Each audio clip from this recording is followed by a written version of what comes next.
നമസ്കാരം. അസ്ലംസ് നോളജ് മീഡിയയുടെ പുതിയൊരു വീഡിയോയിലേക്ക് സ്വാഗതം.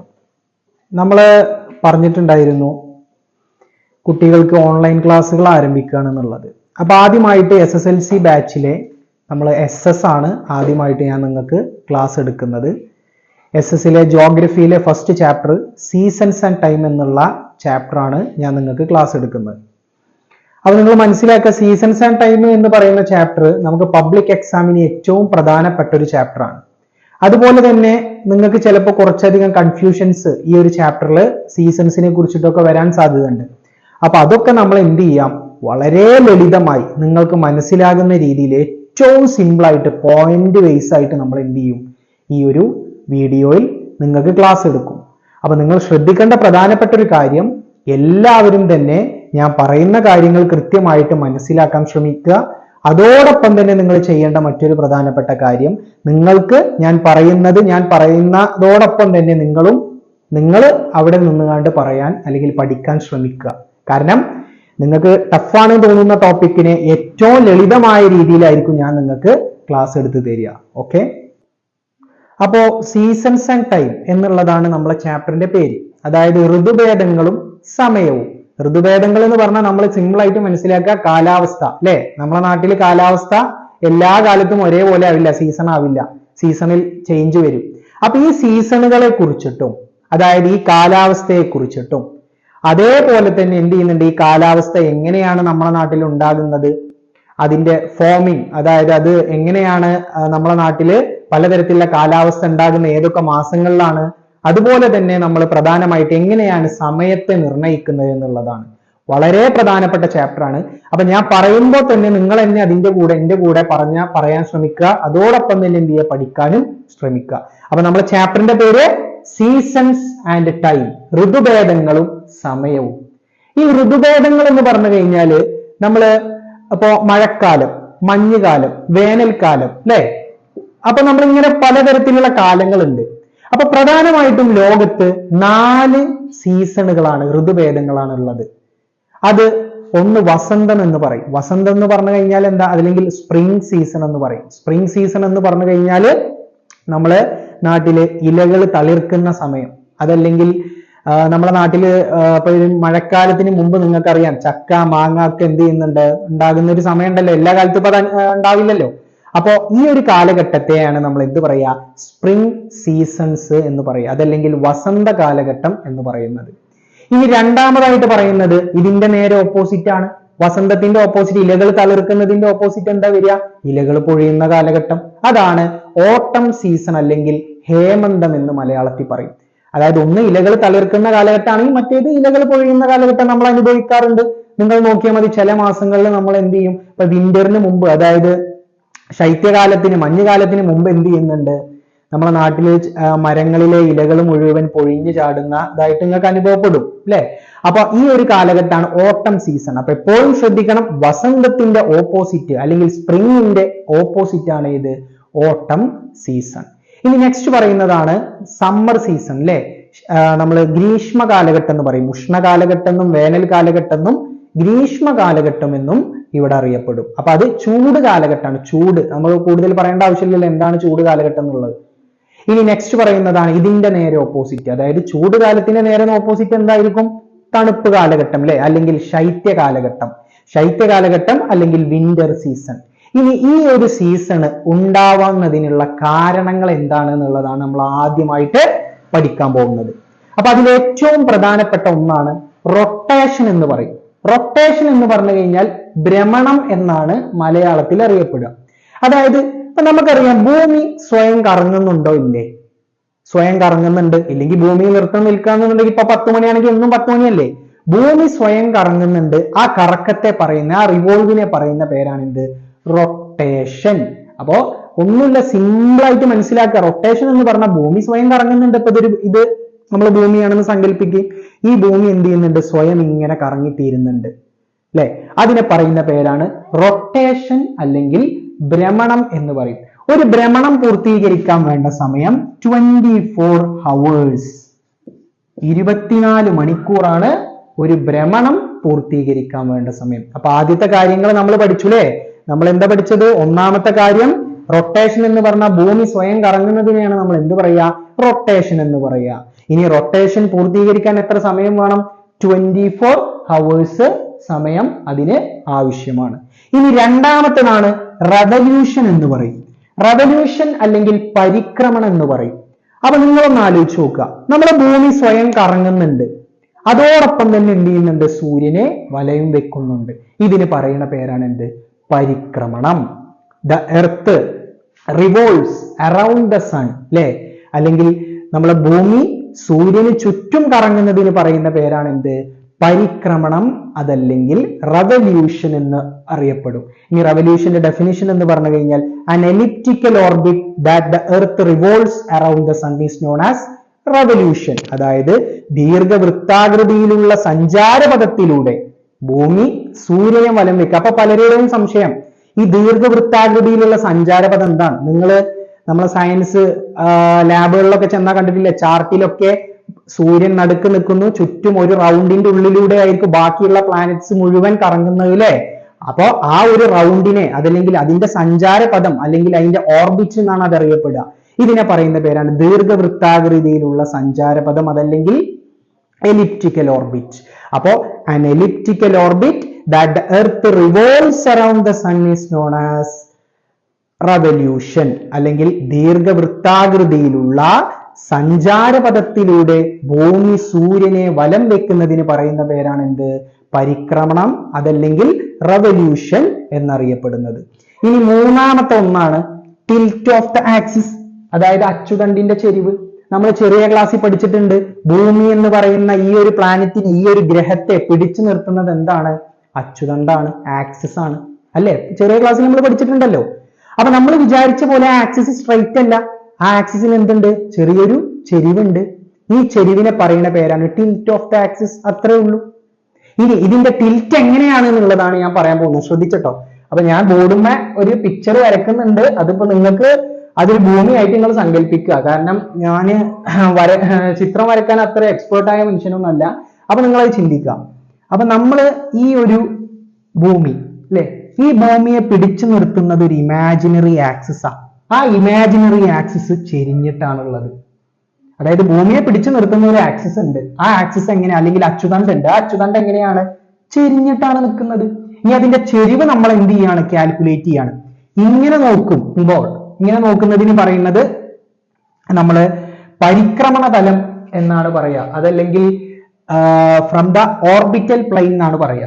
ഓക്കെ, ഓർബിറ്റൽ പ്ലെയിനിൽ നമ്മൾ നോക്കുന്ന സമയത്ത് ഇതിന്റെ ഈ ഒരു ചെരിവ്, ഈ ചെരിവിന്റെ അളവ് എന്ന് പറയുന്നത് 66.5 ഡിഗ്രി ആണ്. ഇനി ഇങ്ങനെ നോക്കുന്ന സമയത്താണെന്നുണ്ടെങ്കിലോ ഇതിനെ പറയുന്ന പേര് വെർട്ടിക്കൽ പ്ലെയിൻ എന്നാണ്. ഇങ്ങനെ നോക്കുമ്പോൾ 23.5 ഡിഗ്രി ഒരു ചെരിഞ്ഞിട്ടാണ് ഈ ഒരു എന്ത് ചെയ്യുന്നത്?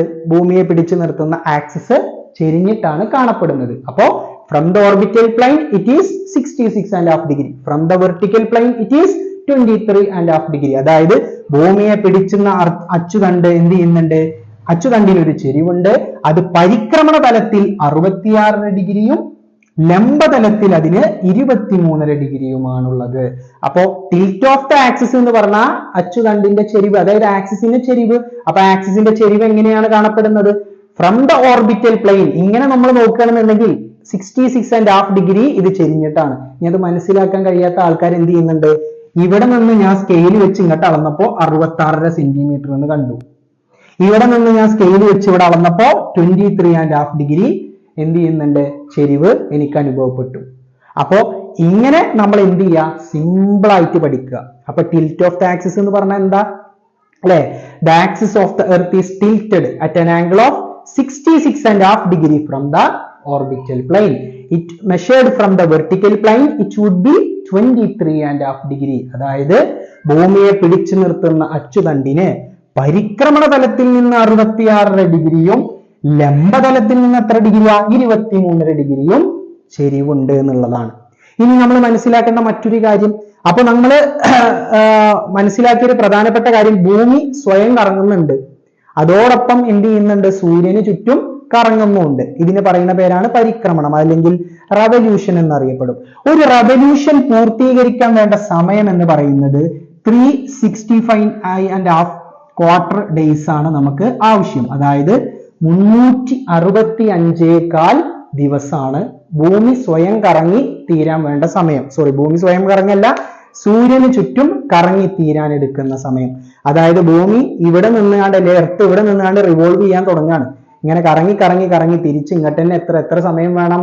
365 ദിവസം ആവശ്യമാണ്. അല്ലെങ്കിൽ 365 ക്വാർട്ടർ ഡേയ്സ് അതിന് എന്ത് ചെയ്യുന്നുണ്ട്? ആവശ്യമാണ് എന്നുള്ളതാണ്. അപ്പൊ ഈ ക്വാർട്ടർ മാറിയിട്ടാണ് നമ്മൾ എന്ത് ചെയ്യേണ്ടത്? ഇപ്പൊ കാലല്ലേ ഇത്, ഇൻറ്റു 4 എത്ര വരിക? 1 അല്ലേ വരിക അല്ലെ? അതായത് കാല് അങ്ങനെ 4 വട്ടം കൂട്ടിയ ഒരു ദിവസമായി. ആ ഒരു വർഷം, അതായത് ഓരോ 4 വർഷം കൂടുമ്പോഴും 366 ദിവസം നമുക്ക് അനുഭവപ്പെടും. ഈ ദിവസത്തെ പറയുന്ന പേരാണ്, അല്ലെങ്കിൽ ഈ വർഷത്തെ പറയുന്ന ദിവസമല്ല, വർഷത്തെ പറയുന്ന പേരാണ് ലീപ്പ് ഇയർ എന്ന് പറയും, അല്ലെങ്കിൽ അതിവർഷം എന്ന് പറയും. അതായത് ഓരോ 4 വർഷം, ഇപ്പൊ നമ്മൾ 2020 അതിവർഷം, 4 വർഷം കഴിഞ്ഞു, ഈ കാല് കൂടി കൂടി ഒരു ദിവസമായി. അപ്പൊ എന്ത് ചെയ്തു? 2024 അതിവർഷമായി, അല്ലെങ്കിൽ ലീപ്പ് ഇയർ ആയി. അപ്പൊ ഇതിന്റെ ഏറ്റവും വലിയ പ്രത്യേകത എന്താണ്? ഈ ലീപ്പ് ഇയറിൽ ഫെബ്രുവരി 29 ഉണ്ടാകും. അതാണ് ഏറ്റവും വലിയ പ്രത്യേകത. ഫെബ്രുവരി ഇതുവരെ 28 നമ്മൾ പറഞ്ഞിരുന്നത്, പക്ഷെ ലീപ്പ് ഇയറിൽ ഫെബ്രുവരി 29 ഉണ്ടാകും. ഓക്കെ, അപ്പൊ ഇനി അത് മറക്കരുത് കേട്ടോ. അപ്പൊ ഇനി parallelism of the earth axis എന്നുള്ളതാണ്. Parallelism of the earth axis എന്ന് പറഞ്ഞാൽ എന്താണ്? ഇപ്പൊ നമ്മൾ പറഞ്ഞു ഭൂമി എന്ത് ചെയ്യുന്നുണ്ട്? സ്വയം കറങ്ങുന്നുണ്ട്. അതിന് റൊട്ടേഷൻ എന്ന് പറഞ്ഞു, അല്ലെങ്കിൽ ഭ്രമണം എന്ന് പറഞ്ഞു. അതോടൊപ്പം തന്നെ എന്ത് ചെയ്യുന്നുണ്ട്? സൂര്യന് ചുറ്റും വലം വെക്കുന്നുണ്ട്. അതിനെ നമ്മൾ റവല്യൂഷൻ എന്നും പറഞ്ഞു. ഈ റവല്യൂഷൻ ഫുൾഫിൽ ചെയ്യാൻ 365 ദിവസം വേണമെന്ന് പറഞ്ഞു. അപ്പോ ഈ 365 ദിവസവും, അല്ലെങ്കിൽ ഈ ഒരു റവല്യൂഷൻ പീരീഡ് മുഴുവനും ഈ ഭൂമിയെ പിടിച്ചു നിർത്തുന്ന ആക്സിസ് ചെരിഞ്ഞിട്ട് തന്നെയാണ്. അതായത് ഈ ആക്സിസ് ഒരിക്കൽ പോലും, അല്ലെങ്കിൽ ഈ അച്ചുതണ്ട് ഒരിക്കൽ പോലും സ്ട്രൈറ്റ് ആവില്ല. എല്ലാ കാലത്തും അച്ചുതണ്ട് എങ്ങനെയാണ്?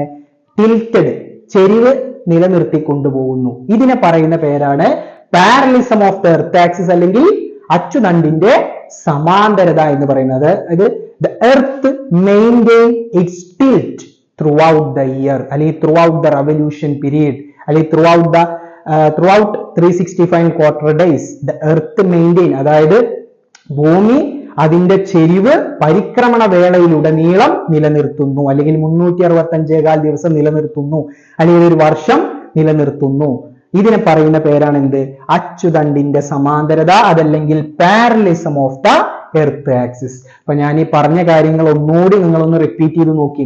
ഭൂമി സ്വയം റിവോൾവ് ചെയ്യുന്നതിന് പറയുന്ന പേരാണ് ഭ്രമണം, അല്ലെങ്കിൽ റൊട്ടേഷൻ. ഒരു റൊട്ടേഷൻ ഫുൾഫിൽ ചെയ്യാൻ എത്ര സമയം വേണം? 24 hours. ഇനി ഭൂമി സൂര്യന് ചുറ്റും കറങ്ങുന്നത് അല്ലെ, an elliptical orbit that the earth revolves around the sun. ദീർഘവൃത്താകൃതിയിലുള്ള സഞ്ചാരപഥത്തിലൂടെ ഭൂമി സൂര്യനെ വലം വെക്കുന്നതിന് പറയുന്ന പേരാണ് എന്ത്?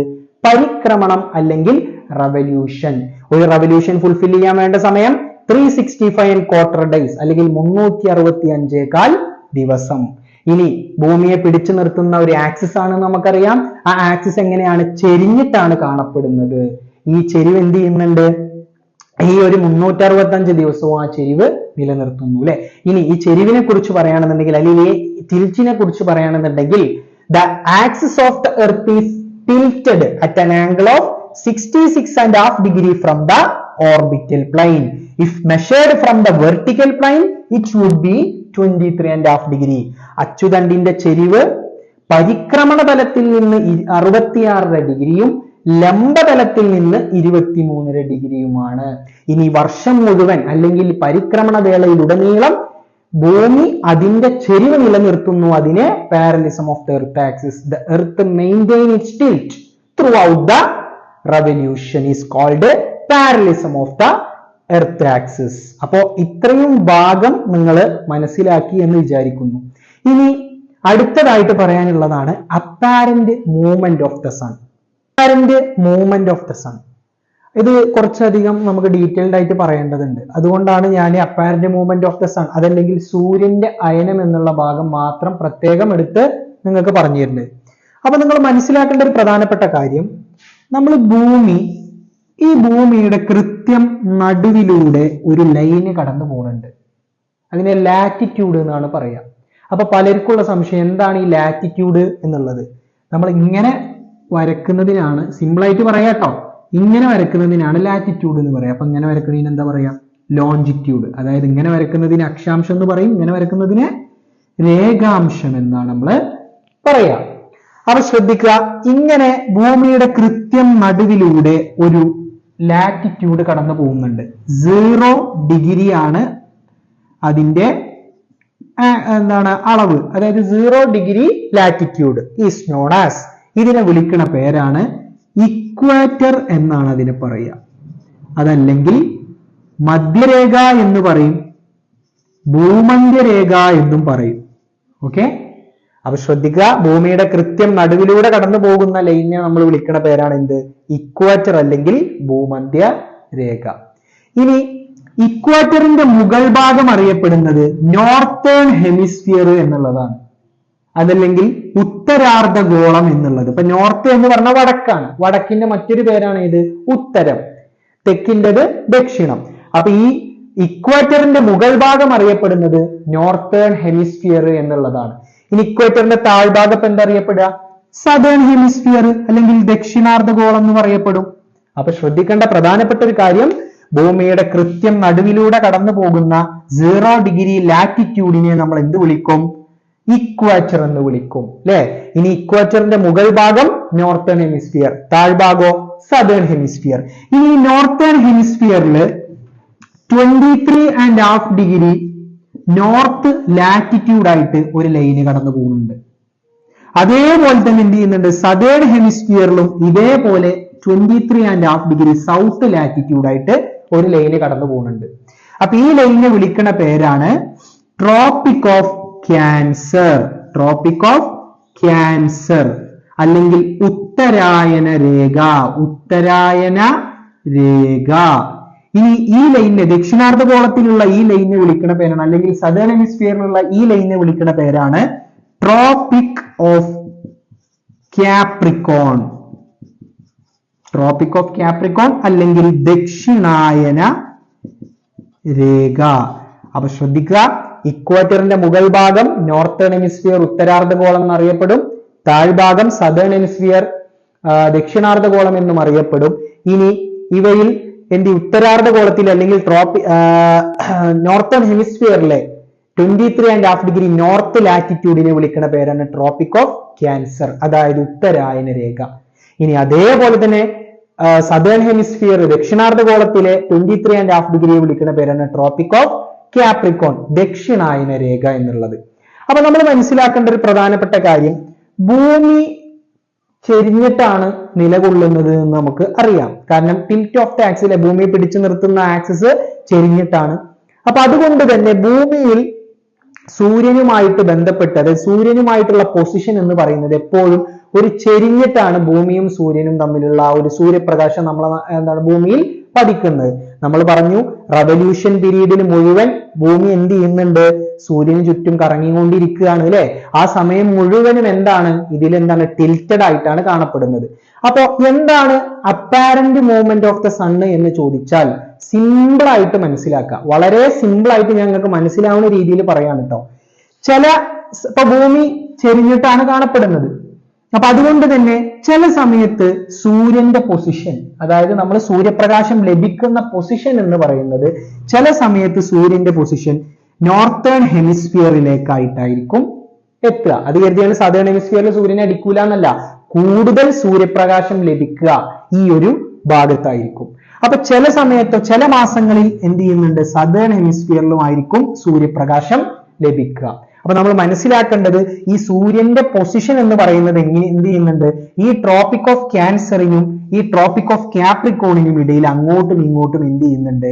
ചലിച്ചുകൊണ്ടിരിക്കും, മൂവ്മെന്റ് ചെയ്തുകൊണ്ടിരിക്കും. അതിനെ പറയുന്ന പേരാണ് apparent movement of the sun, സൂര്യന്റെ അയനം. അതായത് ഇനി ഡീറ്റെയിൽഡ് ആയിട്ട് പറയുകയാണെന്നുണ്ടെങ്കിൽ ഞാൻ പറയുന്ന കാര്യങ്ങൾ നിങ്ങൾ കൃത്യമായിട്ട് നിങ്ങൾ തന്നെ എന്ത് ചെയ്യുക? എന്റെ കൂടെ പറഞ്ഞു നോക്കുക കേട്ടോ. ഇത് വളരെ ഇമ്പോർട്ടന്റ് ആയിട്ടുള്ള ടോപ്പിക് ആണ്. നമുക്ക് 2-3 മാർക്കിന് എക്സാമിന് ക്വസ്റ്റ്യൻ ചോദിക്കാൻ സാധ്യതയുള്ള ഭാഗമാണ്. അപ്പൊ എല്ലാവരും എന്റെ കൂടെ തന്നെ എന്ത് ചെയ്യുക? പറഞ്ഞു നോക്കുക. Since the parallelism is maintained same through out the revolution, the position of the sun relation to the earth varies apparently between tropic of cancer 23.5 degree north and tropic of capricorn 23.5 degree south. അച്ചുതണ്ടിന്റെ ചെരിവ് പരിക്രമണ വേളയിലുടനീളം ഒരുപോലെ നിലനിർത്തുന്നതിനാൽ സൂര്യന്റെ ആപേക്ഷിക സ്ഥാനം ഉത്തരായന രേഖയ്ക്ക് 23.5 degree വടക്ക്, ദക്ഷിണായന രേഖയ്ക്ക് 23.5 degree തെക്ക് ഇടയിൽ മാറിക്കൊണ്ടിരിക്കും. ഇതിനെയാണ് എന്ത് പറയാ? സൂര്യന്റെ അയനം. ഒന്നുകൂടെ ഒന്ന് പറഞ്ഞു നോക്കി. Since the parallelism is maintained same throughout the revolution, അതായത് ഈ വർഷം മുഴുവൻ അല്ലെങ്കിൽ ഈ റവല്യൂഷൻ പീരീഡിൽ മുഴുവൻ ഈ അച്ചുതണ്ട് അതായത് ഈ ആക്സിസ് ചെരിഞ്ഞ് കിടക്കുന്നതിനാൽ the position of the sun relation to the earth varies apparently between tropic of Cancer 23.5 degree and tropic of Capricorn 23.5 degree south. അല്ലെ, അതായത് അച്ചുതണ്ടിന്റെ ചെരിവ് പരിക്രമണ വേളയിലുടനീളം ഒരുപോലെ നിലനിർത്തുന്നതിനാൽ സൂര്യന്റെ ആപേക്ഷിക സ്ഥാനം ഉത്തരായന രേഖയ്ക്ക് 23.5 ഡിഗ്രി വടക്ക്, ദക്ഷിണായന രേഖയ്ക്ക് 23.5 ഡിഗ്രി തെക്ക് ഇടയിൽ മാറിക്കൊണ്ടിരിക്കും. ഇടയിൽ അങ്ങോട്ടും ഇങ്ങോട്ടും മാറിക്കൊണ്ടിരിക്കും. അതായത് ചില സമയത്ത് സൂര്യന്റെ പൊസിഷൻ ഉത്തരായന രേഖയിലാണ്, ചില സമയത്ത് ദക്ഷിണായന രേഖയിലാണ്, അല്ലെങ്കിൽ ക്യാൻസറിലാണ്, ക്യാപ്രിക്കോണിലാണ്. ഇത് അങ്ങോട്ടും ഇങ്ങോട്ടും മാസങ്ങളിൽ ഇങ്ങനെ മാറിക്കൊണ്ടിരിക്കും. ഒരു കൊല്ലം മുഴുവൻ അങ്ങോട്ടും ഇങ്ങോട്ടും മാറിക്കൊണ്ടിരിക്കും. ഇതിനെ പറയുന്ന പേരാണ് എന്ത്? സൂര്യന്റെ അയനം. അതല്ലെങ്കിൽ അപ്പാരന്റ് മൂവ്മെന്റ് ചലനം ഓഫ് ദ സൺ. അല്ലെ, സൂര്യന്റെ ചലനത്തിൽ അല്ലെങ്കിൽ സൂര്യന്റെ മൂവ്മെന്റ് ചെയ്യുക, സൂര്യൻ മൂവ്മെന്റ് ചെയ്യുക, അതിന്റെ പൊസിഷൻ മൂവ്മെന്റ് ചെയ്യുക, അതിനെ പറയുന്ന പേരാണ് എന്ത്? Apparent movement of the sun. Okay, അപ്പൊ ഇത് എല്ലാവരും നിർബന്ധമായിട്ടും കാണാതെ പഠിക്കേണ്ട ഒരു പ്രധാനപ്പെട്ട ടോപ്പിക് ആണ് കേട്ടോ. ഇതൊന്നുമില്ല, സിമ്പിൾ ആണ്, സിമ്പിൾ ആയിട്ട് മനസ്സിലാക്കുക. ചില സമയത്ത് സൂര്യന്റെ പ്രകാശം കൂടുതൽ ലഭിക്കുക ഈ ഒരു ഭാഗത്താണ്, ചില സമയത്ത് ഈ ഒരു ഭാഗത്താണ്. അപ്പൊ നമ്മൾ എന്ത് ചെയ്യുന്നുണ്ട്? ഈ ഒരു ഭൂമിയുടെ നോർത്തിനും സൗത്തിനും ഇടയിൽ, അല്ലെങ്കിൽ ക്യാൻസറിനും ക്യാപ്രിക്കോണിനും ഉത്തരായന രേഖയ്ക്കും ദക്ഷിണായന രേഖയ്ക്കും ഇടയിൽ സൂര്യന്റെ പൊസിഷൻ അങ്ങോട്ടും ഇങ്ങോട്ടും ഇങ്ങനെ മാറിക്കൊണ്ടിരിക്കും. ഇതിനെ പറയുന്ന പേരാണ് apparent movement of the sons, അല്ലെങ്കിൽ സൂര്യന്റെ അയനം എന്ന് മലയാളത്തില് നമ്മൾ പറയുന്നത്. ഓക്കെ,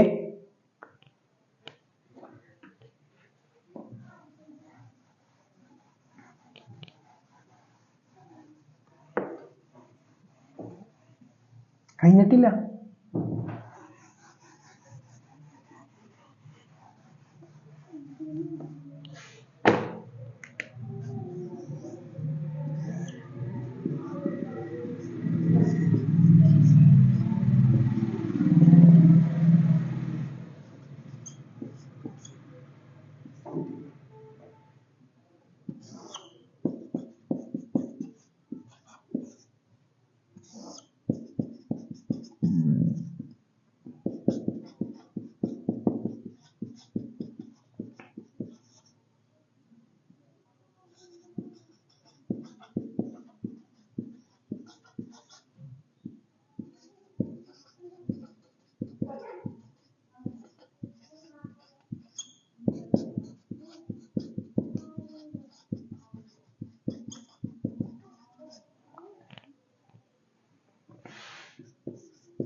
അപ്പോ ഇനി നെക്സ്റ്റ് ടോപ്പിക് എന്ന് പറയുന്നത് ഇക്വിനോക്സിനെ കുറിച്ചിട്ടാണ്. അല്ലെങ്കിൽ മലയാളത്തിൽ പറയുന്നത് വിഷുവങ്ങൾ എന്നും പേരുണ്ട്, സമരാത്ര ദിനങ്ങൾ എന്നും പേരുണ്ട്. രണ്ട് പേരിലും എക്സാമിന് ക്വസ്റ്റ്യൻ പ്രതീക്ഷിക്കാം. അപ്പൊ ഇക്വിനോക്സിസ് എന്താ എന്ന് പറഞ്ഞു കഴിഞ്ഞാൽ, ഇപ്പൊ നമ്മൾ പറഞ്ഞു അല്ലെ, ഈ അപ്പാരന്റ് മൂവ്മെന്റ് പഠിച്ചപ്പോ ചില സമയത്ത് സൂര്യന്റെ പൊസിഷൻ ഈ ഒരു ഭാഗത്താണ്, ചില സമയത്ത് എന്നല്ല, ചില മാസങ്ങളിൽ സൂര്യന്റെ പൊസിഷൻ ഈ ഒരു ഭാഗത്താണ്. അതായത് ക്യാൻസറിലും ക്യാപ്രിക്കോണിനും ഇടയിൽ മാറിക്കൊണ്ടിരിക്കുകയാണ്.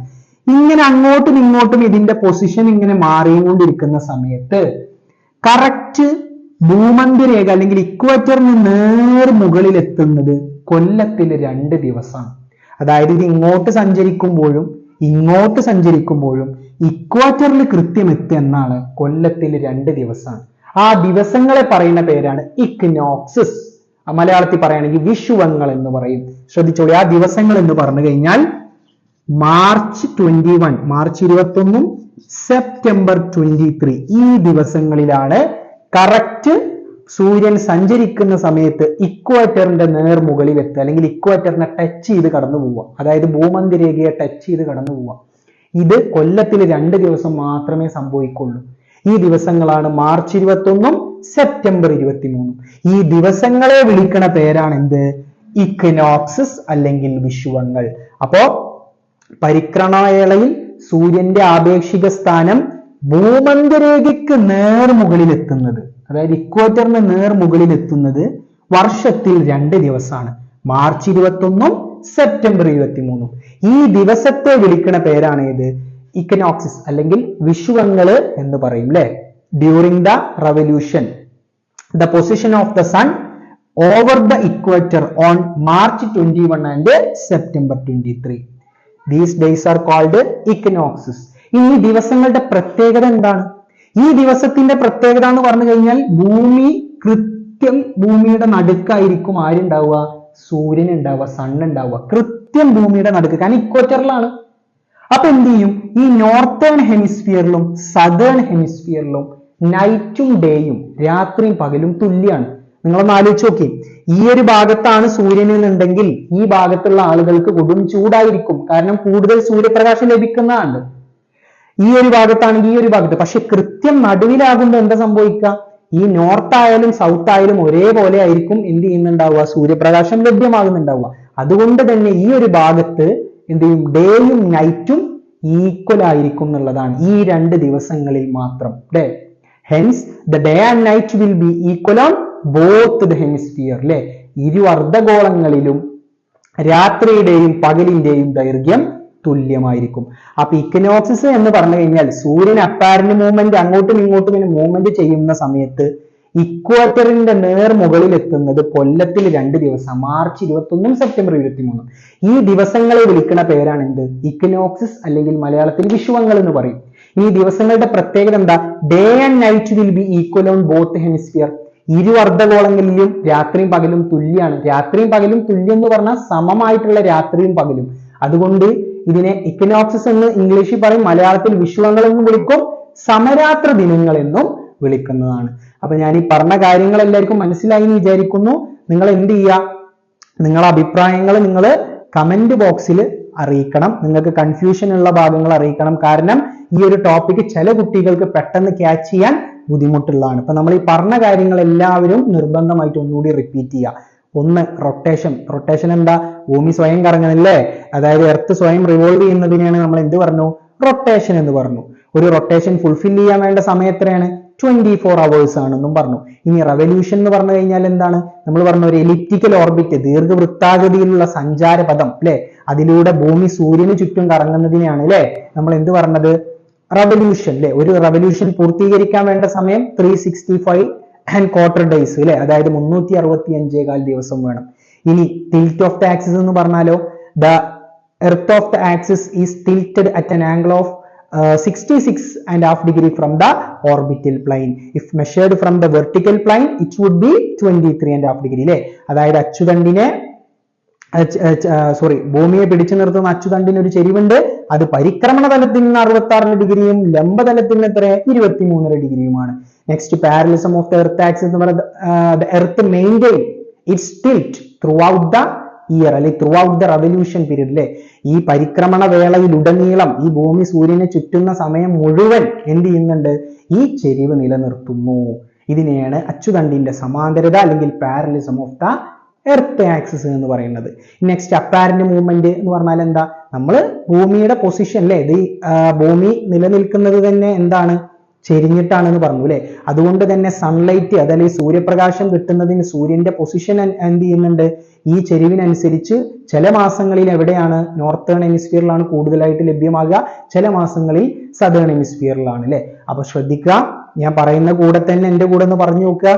Since the parallelism is maintained same throughout the revolution, the position of the sun relation to the earth varies apparently between Tropic of Cancer 23.5 degree north and Tropic of Capricorn 23.5 degree south അല്ലെ.